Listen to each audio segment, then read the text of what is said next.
Second P U ಆದಮೇಲೆ ನಾನಿಲ್ಲಿ engineering ಹೋಗ್ಬೇಕಾ, ಮೆಡಿಸನ್ ಓದಬೇಕಾ, ಬಿಸ್ನೆಸ್ ಮಾಡಬೇಕಾ ಅಂತ ಕನ್ಫ್ಯೂಷನ್ ಬರುತ್ತೆ.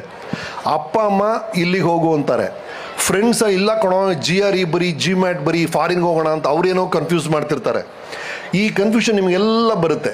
What you should do, there is something, ಇದು ಜಾಪನೀಸ್ ಫಿಲಾಸಫಿಯಲ್ಲಿ ಹೇಳ್ತಾರೆ ಇಕಿಗೈ ಅಂತ.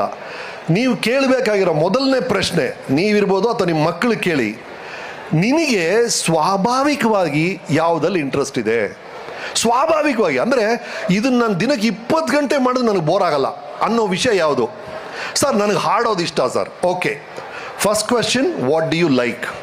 Second question, can you be an expert in it? ನಿನ್ಗೆ ಹಾಡೋದು ಇಷ್ಟ ಅಲ್ಲಪ್ಪ, ನೀನು SPB ಥರ ಹಾಡಬಲ್ಲೆಯಾ, ಅಥವಾ ರಾಜೇಶ್ ಕೃಷ್ಣನ್, ವಿಜಯ್ ಪ್ರಕಾಶ್ ಥರ ಹಾಡ್ತೀಯ? ಈಗಲ್ಲ, ಟ್ರೈನಿಂಗ್ ಮಾಡಿದ್ಮೇಲೆ ನಾನು ಆ ಲೆವೆಲ್ಗೆ ಹಾಡ್ತೀನಿ ಅನ್ನೋ ಕಾನ್ಫಿಡೆನ್ಸ್ ಇದೆಯಾ ನಿನಗೆ? ಆ ಯಾವ ಕ್ಷೇತ್ರ ಇದ್ರೂ ಸರಿ, ನಿಮ್ಗೆ ಏನೇ ಆಸಕ್ತಿ ಇದ್ರೂ ಸರಿ, ಅದರಲ್ಲಿ ಎಕ್ಸ್ಪರ್ಟ್ ಆಗ್ಬಿಡ್ಬೇಕು. ನೀವು ಎಕ್ಸ್ಪರ್ಟ್, ಸೂಪರ್ ದಾದಾ ಆಗಬೇಕು. ಆ ಲೆವೆಲ್ಗೆ ಕಾನ್ಫಿಡೆನ್ಸ್ ಇರಬೇಕು. ಎರಡನೇ ವಿಷಯ. ಮೂರನೇ ವಿಷಯ, ಆ ಫೀಲ್ಡಿಂದ ಆದಾಯ ಇದೆಯಾ? ನನ್ನ ಫ್ಯಾಮ್ಲಿನ, ನನಗೆ ನಾಳೆ ನಿಮಗೆಲ್ಲ ಮದುವೆ ಆಗುತ್ತೆ, ಮಕ್ಕಳು ಇರ್ತಾರೆ, ಆ ಫ್ಯಾಮ್ಲಿನ ನೋಡ್ಕೋಬೇಕು ನೀವು. ಅಷ್ಟು ಸಂಪಾದನೆ ಗಳಿಸ್ಬೇಕು.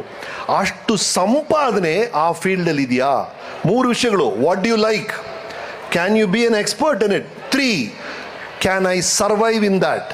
4th, does the world need it? ಅಂದರೆ ಪ್ರಪಂಚಕ್ಕೆ ಇದು ಬೇಕಾ? ಅಂದರೆ ಸರ್ ನನಗೆ ಬಾಂಬ್ ಮಾಡೋದ್ರಲ್ಲಿ ಭಾಳ ಇಷ್ಟ ಸರ್, ನಾನು ಬಾಂಬ್ ಮಾಡ್ತೀನಿ ಸರ್. ಹೌದಾ? ಎಕ್ಸ್ಪರ್ಟ್ ಸರ್ ನಾನು. ಅದ್ರಲ್ಲಿ ದುಡ್ಡಿದೆಯಾ? ಟೆರರಿಸ್ಟ್ ಎಲ್ಲ ದುಡ್ಡು ಕೊಡ್ತಾರೆ ಸರ್. ಆದರೆ ಅದು ದೇಶಕ್ಕೆ ಬೇಕಾ? ಪ್ರಪಂಚಕ್ಕೆ ಬೇಕಾ? ಬೇಕಾಗಿಲ್ಲ. ಹಾಗಾದ್ರೆ ನಾನು ಆ ಕಡೆ ಹೋಗಲ್ಲ. ಅಷ್ಟೇ. ಈ 4 ವಿಷಯಗಳ ಬಗ್ಗೆ ಸ್ಟೂಡೆಂಟ್ಸ್ ಕಾನ್ಸಂಟ್ರೇಟ್ ಮಾಡಿದ್ರೆ ಅವ್ರ ಕೆರಿಯರ್ ಅಮೋಘವಾಗಿರುತ್ತೆ. Please concentrate on this. ಈ 4 ವಿಷಯಗಳು ಸೇರಿ ಎಲ್ಲಿ ಬರುತ್ತೋ ಅಲ್ಲಿ ನೀವು ಹೋದರೆ, ಈಗ ಸಚಿನ್ ತೆಂಡೂಲ್ಕರ್ಗೆ ಕ್ರಿಕೆಟ್ ಇಷ್ಟ, ಅದರಲ್ಲಿ ಅವನು ಎಕ್ಸ್ಪರ್ಟು, ಅದರಲ್ಲಿ ದುಡ್ಡು ಸಿಗುತ್ತೆ, ಪ್ರಪಂಚಕ್ಕೆ ಕ್ರಿಕೆಟ್ ಬೇಕು, ಹಾಗಾಗಿ ಅವನು ಶೈನ್ ಆದ. ಹಾಗಾಗಿ choose something among these 4 questions, that will be the success secret. Okay?